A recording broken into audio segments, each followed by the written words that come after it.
ഒരു Guinness world record വരുത്തിവെച്ച വീണ. ഇതിപ്പോൾ കേരളത്തിലെ ചൂടുള്ള ചർച്ചാ വിഷയം. ദിവ്യ ഉണ്ണിയുടെ നേതൃത്വത്തിൽ 12,000 കുട്ടികൾ പങ്കെടുത്ത ഭരതനാട്യ ഗിന്നസ് വേൾഡ് റെക്കോർഡും തുടർന്നുണ്ടായ ഉമാ തോമസ് എന്ന MLA അപകടവുമാണ്. അതിനു മുമ്പായിട്ട് എന്താണ് ഈ ഗിന്നസ് വേൾഡ് റെക്കോർഡ് എന്ന് അറിഞ്ഞിരിക്കണം. കുറച്ച് ആൾക്കാരെങ്കിലും ഇതെന്തോ ഔദ്യോഗികമായിട്ടുള്ള UN പോലുള്ള വലിയ സംഘടനകൾ നടത്തുന്ന അല്ലെ ഐക്യരാഷ്ട്ര സഭയുടെ എന്തോ വലിയ അവാർഡാണ് ഈ ഗിന്നസ് വേൾഡ് റെക്കോർഡ് എന്ന് വിശ്വസിക്കുന്നവരുണ്ട്. 1955 ഓഗസ്റ്റ് 27 ആദ്യത്തെ വേൾഡ് റെക്കോർഡ് നടക്കുന്നത്. അത് ആദ്യം ഗിന്നസ് ബുക്ക് ഓഫ് വേൾഡ് റെക്കോർഡായിരുന്നു. ഹ്യൂജ് ഫീവർ എന്ന് പറഞ്ഞിട്ടുള്ള ഒരു ബേവറി ഉടമ, അതായത് ഒരു സ്റ്റുവർട്ട് ബിയർ എന്നൊരു ബിയർ കമ്പനിയുടെ പരസ്യം, അവരുടെ ബ്രാൻഡിനെ പ്രോത്സാഹിപ്പിക്കാൻ വേണ്ടി പരസ്യമായിട്ട് തുടങ്ങിയ ഒരു സംഭവമായിരുന്നു ഗിന്നസ് വേൾഡ് റെക്കോർഡ്. അതായത് ഒരു മദ്യ കമ്പനിയുടെ പരസ്യമായിരുന്നു ശരിക്കും ഗിന്നസ് വേൾഡ് റെക്കോർഡ്. ആ ഒരു പ്രത്യേക സ്റ്റുവർട്ട് ബിയർ എന്ന് പറഞ്ഞ ബ്രാൻഡിനെ ഒന്ന് പ്രൊമോട്ട് ചെയ്യാനും വേണ്ടി തുടങ്ങിയ പരിപാടി. പക്ഷേ പിന്നീട് ആ സ്റ്റുവർട്ട് ബിയറിനേക്കാളേറെ ഗിന്നസ് എന്ന് പറഞ്ഞിട്ടുള്ള ആ ഒരു റെക്കോർഡ് ഹിറ്റാവുകയും ലോകമെമ്പാടും ഒരുപാട് സ്വീകൃത കിട്ടുകയൊക്കെ ചെയ്തു. സംതിങ് സ്പെഷ്യൽ ആയിട്ടുള്ള എന്തെങ്കിലും കാര്യങ്ങൾ ചെയ്യുന്നവർക്കൊക്കെ നമുക്ക് ഈ പറഞ്ഞ ഗിന്നസ് റെക്കോർഡിൻ്റെ ആ ഒരു ടീമിനെ സമീപിക്കാവുന്നതാണ്. നിങ്ങൾക്ക് ഓൺലൈനിലൊക്കെ പ്രോസസ്സ് ചെയ്യാം. ഉദാഹരണമായി നീളമുള്ള മുടി, നീളമുള്ള നാക്ക്, അങ്ങനെ എന്തെങ്കിലും സംതിങ് സ്പെഷ്യാലിറ്റി ഉണ്ട് നിങ്ങൾക്ക് തോന്നിക്കഴിഞ്ഞാൽ ലോകത്ത് നിങ്ങളാണ് അതിലെ ഏറ്റവും ഒരു എക്സ്ക്ലൂസീവായിട്ട് നിങ്ങൾക്ക് മാത്രമേ ഉള്ളൂ എന്ന് തോന്നിക്കഴിഞ്ഞാൽ ഗിന്നസ് വേൾഡ് റെക്കോർഡിന് നീങ്ങാം. അങ്ങനെ വെറുതെ നീങ്ങിയിട്ട് കാര്യമില്ല. അത്യാവശ്യം നല്ല പണച്ചെലവുള്ള ഒരു പരിപാടിയാണ് ഗിന്നസിൻ്റെ ഈ ഒരു പ്രോസസ്സുകൾ.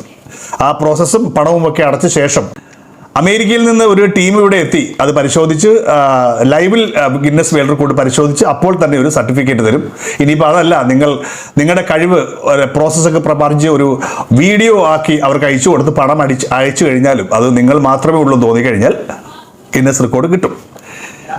ഇവിടെ ഇപ്പോൾ കൊച്ചിയിൽ നടന്ന അത് തന്നെയാണ്. ഒരു ഇവന്റ് കമ്പനി അത്യാവശ്യം പണം ഉണ്ടാക്കുവാൻ വേണ്ടി കണ്ടുപിടിച്ച ഒരു പരിപാടിയാണ് ഈ ഗിന്നസ് റെക്കോർഡ്.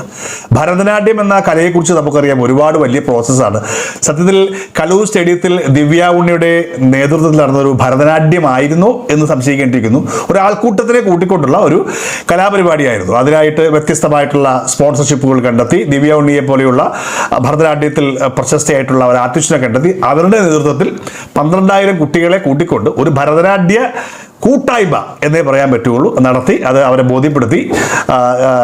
ദിവ്യ ഉണ്ണിയുടെ പേരിൽ അങ്ങനെ ഒരു ഗിന്നസ് വേൾഡ് റെക്കോർഡ് കിട്ടി. ബാക്കി പങ്കെടുത്ത 12,000 കുട്ടികൾക്ക് ഫോട്ടോസ്റ്റാറ്റ് കോപ്പി പോലെ ചിലപ്പോൾ ഇതിനകത്ത് പാർട്ടിസിപ്പേഷനായിട്ടുള്ള ഒരു പേപ്പർ കിട്ടിയേക്കാം. ഈ പേപ്പർ വീട്ടിലിങ്ങനെ അടിച്ചടിച്ച് വെക്കാം. എനിക്ക് ഗിന്നസ് വേൾഡ് റെക്കോർഡാണെന്ന് പറയാമെന്നല്ലാണ്ട് പ്രത്യേകിച്ച് ഔദ്യോഗിക ബഹുമതികളോ പ്രത്യേകിച്ച് കാര്യമൊന്നുമില്ല. ഈ ചില ആൾക്കാരൊക്കെ നമ്മൾ പറയാറില്ലേ, ഈ ഡോക്ടറേറ്റ് മേടിക്കുന്നത് പോലെ തന്നെയാണ്. ഡോക്ടർ എന്ന് പറയാം, പക്ഷേ പ്രത്യേകിച്ച് ഗുണമൊന്നുമില്ല. എന്നാൽ ചില വ്യത്യസ്തമായ കാര്യങ്ങളിൽ പ്രതിഭാശാലികളുടെ ആൾക്കാർ ഗിന്നസ് വേൾഡ് റെക്കോർഡ് നേടിയിട്ടുണ്ട്.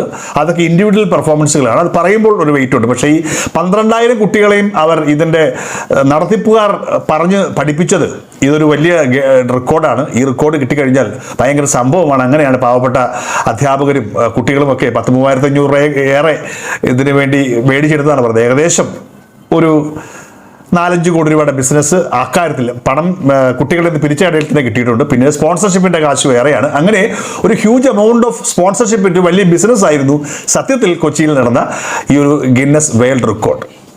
പക്ഷേ കാശ് ഇത്രയെങ്കിലും മേടിച്ചെങ്കിലും മതിയായ സുരക്ഷാ സംവിധാനങ്ങൾ ഒരുക്കുവാൻ അതിൻ്റെ ടീമുകൾക്ക് പറ്റിയിട്ടില്ല. അതെങ്കിൽ ആക്സിഡൻ്റലി അതിന് ഒരു MLA ഇരയാക്കപ്പെട്ടു. ആ MLA താഴേക്ക് വീണു, അപകടമുണ്ടായി. ഞാൻ ഈ ഗിന്നസ് വേൾഡ് റെക്കോർഡിനെ കുറിച്ചിട്ടോ അത് ദിവ്യ ഉണ്ണിക്ക് അത് കിട്ടിയതിനെ കുറിച്ചുള്ള എനിക്ക് എതിർപ്പൊന്നുമില്ല. കാശ് കൊടുക്കാൻ കുട്ടികൾ തയ്യാറായ സ്ഥിതിക്ക് അത് അവരുടെ കാര്യമാണ്. പക്ഷേ ഞാൻ പറഞ്ഞു വരുന്നത് ആ അപകടത്തെ തുടർന്നുണ്ടായ ഒരു കാര്യത്തെക്കുറിച്ചിട്ടാണ്.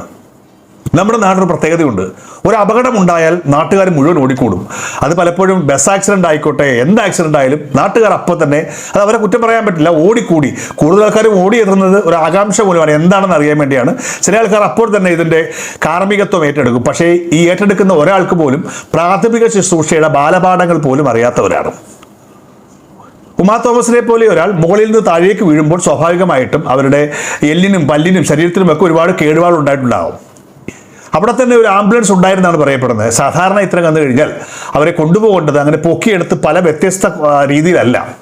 അവിടെ ഓടിക്കൂടി അപ്പം രക്ഷാപ്രവർത്തനം എന്ന പേരിൽ കൊണ്ട് ഇവരെ പൊക്കിയെടുത്ത് കൊണ്ടുപോകുമ്പോൾ തന്നെ അകത്ത് പൊട്ടിയ എല്ലുകൾ ചിലപ്പോൾ ആന്തരികമായിട്ടുള്ള അവയവങ്ങളിലേക്ക് കുത്തിക്കയറ്റിയിട്ടുണ്ടാവാം. ഒരുപക്ഷെ താഴെ വീടിനേക്കാളും അപകടമായിരിക്കാം ഈ പൊക്കിയെടുത്ത് കൊണ്ടുപോയപ്പോൾ ഉണ്ടായത്. നമ്മുടെ സ്കൂളുകളിൽ പോലും പ്രാഥമിക ശുശ്രൂഷ എങ്ങനെയാണ്, ഒരാൾ മുകളിൽ നിന്ന് താഴെ വീണ് കഴിഞ്ഞാൽ എങ്ങനെയാണ് കൊണ്ടുപോകുന്നത് പഠിപ്പിക്കാറില്ല. ആൾക്കൂട്ടം കൂടി അവർക്ക് തോന്നുന്നത് പോലെ എടുത്തുകൊണ്ട് പോകുന്നു. ഇവിടെയും സംഭവിച്ചത് അത് തന്നെയാണ്. ഇവിടെ മാത്രമല്ല, പല വലിയ അപകടങ്ങളിലും അപകടമുണ്ടാക്കിയ ആഘാതത്തെക്കാൾ കൂടുതൽ പ്രശ്നമുണ്ടാക്കുന്ന ഇത്തരത്തിലുള്ള ഈ പറഞ്ഞ രക്ഷാപ്രവർത്തനമാണ് അവർക്ക് ഏറ്റവും കൂടുതൽ അപകടം ഉണ്ടാക്കിയിരിക്കുന്നത്. ഒരു പരന്ന പ്രതലത്തിൽ, ഒരു സ്ട്രക്ചർ പോലുള്ള പ്രതലത്തിൽ അതിൽ എക്സ്പേർട്ടുള്ള ആൾക്കാർ വന്ന് അവരെ കിടത്തി കൊണ്ടുപോകുന്നതിന് പകരം പൊക്കിയെടുത്ത് ഹൈലോ എന്ന് പറഞ്ഞുകൊണ്ട് കൊണ്ടുപോകുമ്പോൾ അവർക്ക് എന്തും വേണ്ടി പെയിൻ ഉണ്ടായിട്ടുണ്ടാവും, എത്രയെത്ര അവരുടെ ആന്തരിക അവയവങ്ങൾക്ക് ക്ഷതമുണ്ടായിട്ടുണ്ടാവും എന്നൊരു ചോദ്യം കൂടെ ഈ ഒരു അപകടം ഉണ്ടാക്കുന്നുണ്ട്. നമ്മുടെ നാട്ടിൽ എല്ലാ പരിപാടികൾക്കും ആംബുലൻസ് കൊണ്ടിടാറുണ്ട്, ഒരു സെറ്റ് പ്രോപ്പർട്ടി പോലെ. ആംബുലൻസ് ചിലപ്പോൾ ഡോക്ടേഴ്സ് ഉണ്ടാവില്ല, മതിയായിട്ടുള്ള ഈ പറഞ്ഞ രക്ഷാപ്രവർത്തകർ ഉണ്ടാവില്ല, ഉണ്ടെങ്കിൽ തന്നെയും അവർക്ക് കുറിച്ച് വലിയ അറിവ് ഉണ്ടാവുകയുമില്ല. ഇവിടെയും അതൊക്കെ തന്നെയാണ് സംഭവിച്ചിരിക്കുന്നത്. ഇവിടെ മാത്രമല്ല, കേരളത്തിലെ ഏത് അപകടങ്ങൾ ഉണ്ടായെന്ന് നിങ്ങൾ എടുത്തു പോയിക്കോളൂ. മിക്കവാറും ഈ അപകടത്തിൽപ്പെട്ടവരെ കൊണ്ടുവന്നത് ഓട്ടോറിക്ഷയിലോ കാറിലോ വലിച്ചു കയറ്റിയായിരിക്കും. കാരണം ഈ അബോധാവസ്ഥയിൽ കിടക്കുന്ന ആളിന് അതിനെക്കുറിച്ച് പറയാനുള്ള അവസ്ഥ ഉണ്ടാവില്ല, അയാളുടെ പെയിനെ കുറിച്ച് പറയാൻ അവസ്ഥ ഉണ്ടാവില്ല. പലപ്പോഴും പൊട്ടിയിരിക്കുന്ന എല്ല് ചിലപ്പോൾ കയറുന്നത് കരളിലേക്കായിരിക്കാം, ഹൃദയത്തിലേക്കായിരിക്കാം, ശ്വാസകോശത്തിലേക്കായിരിക്കാം. പൊക്കിയെടുത്തോണ്ട് പോകുമ്പോൾ അവരുടെ ബോഡിയുടെ ബാലൻസ് തെറ്റിരിക്കുകയാണ്. ഒരു പരന്ന പ്രതലത്തിൽ, ഒരു സ്ട്രക്ചറിൽ കിടത്തിക്കൊണ്ട് പോകേണ്ട ഒരു രോഗിയാണ് ഇങ്ങനെയൊക്കെ കൊണ്ടുപോകേണ്ടി വരിക. നമ്മൾ എന്നാണ് ഇതിനെക്കുറിച്ച് പഠിക്കുക? നമുക്ക് എന്നാണ് ഈ കേരള മോഡൽ മാറുക?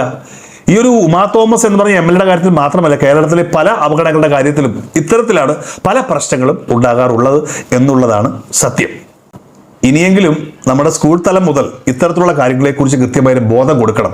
ഈ സൈൻ കോസ് തീറ്റയും കൊസീക്കൻ തീറ്റയും വൃത്തങ്ങളും മഞ്ചരിയും ഒക്കെ പഠിപ്പിക്കുന്നതിന് പകരം മനുഷ്യന് ഏറ്റവും അത്യാവശ്യം ഇതൊക്കെയാണ്. അപകടത്തിൽ പെട്ട് കഴിഞ്ഞാൽ അയാളെ എങ്ങനെയാണ് ഡീൽ ചെയ്യേണ്ടത് എന്ന് എങ്കിലും പഠിപ്പിക്കുവാൻ നമ്മുടെ പുതിയ പഠന സിസ്റ്റത്തിലേക്ക് മാറ്റം ഉണ്ടാകണം. ആൾക്കൂട്ടം കൂടി ആളാകുവാനുള്ള സ്ഥലമല്ല അപകടങ്ങൾ എന്ന് മനസ്സിലാക്കുവാൻ നമ്മുടെ ആൾക്കാർക്ക് പറ്റണം.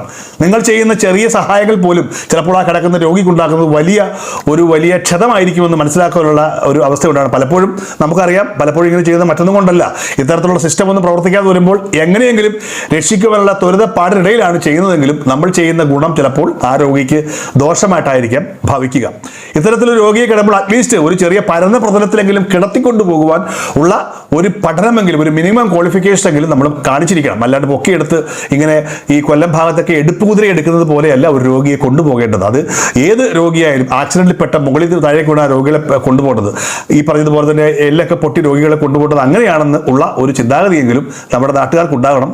കാണുന്നവർ നിങ്ങൾ ഉപകാരം ചെയ്തില്ലെങ്കിലും ഉപദ്രവമാകാതെ ശ്രദ്ധിക്കുക. സ്കൂൾ തലം മുതലെങ്കിലും ഇത്തരം കാര്യങ്ങൾക്ക് വേണ്ടിയുള്ള ഒരു ട്രെയിനിങ് കൊടുക്കുവാൻ, അല്ലെങ്കിൽ ഇനിയെങ്കിലും സ്കൂളുകളിൽ ഇത്തരത്തിൽ ഡോക്ടേഴ്സോ അല്ലെങ്കിൽ അവരോ കുട്ടികളെ പഠിപ്പിക്കേണ്ടതാണ്. ഞാൻ പറഞ്ഞത് ഇപ്പോൾ തുടക്കം മാത്രമാണ്, മുതിർന്നവർക്കും ഇത് പറഞ്ഞു കൊടുക്കേണ്ടതാണ്. ഇങ്ങനെ ഒരു അപകടം ഉണ്ടാകുമ്പോൾ ആൾക്കൂട്ടം കൂടിച്ചെന്ന് ആഘോഷിക്കപ്പെടേണ്ട ഒന്നല്ല രക്ഷാപ്രവർത്തനമെന്ന് നമ്മുടെ ജനങ്ങൾ മനസ്സിലാക്കട്ടെ. എന്തായാലും ഗിന്നസ് വേൾഡ് റെക്കോർഡ് ഇപ്പോൾ 2 തരത്തിലാണ് ഹിറ്റ്.